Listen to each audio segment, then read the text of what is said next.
আপনাদের নেতা কর্মীরা গত 17 বছর ধান খেতে ঘুমাইতে হয়েছে, ত্যাগ তিতিক্ষার মধ্য দিয়ে যেতে হয়েছে। মহাসচিব কান্না করে বলেছে তাদের নেতা কর্মীরা ঢাকায় এসে রিক্সা চালিয়ে জীবন নির্বাহ করত।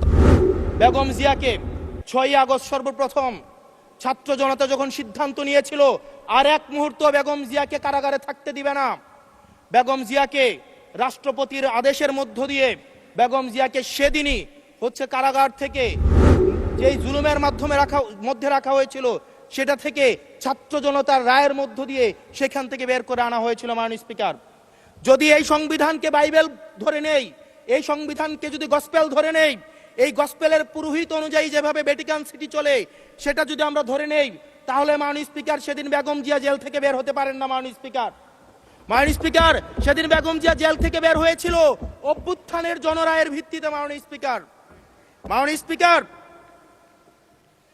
আপনারা বলছেন আপনারা ঠিক সেই জায়গায় আপনারা সংবিধানকে আপনারা মানছেন যেই জায়গায় সংবিধান থেকে আপনারা বেনিফিটেড হবেন।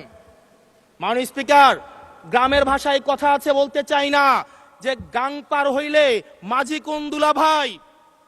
ছাত্ররা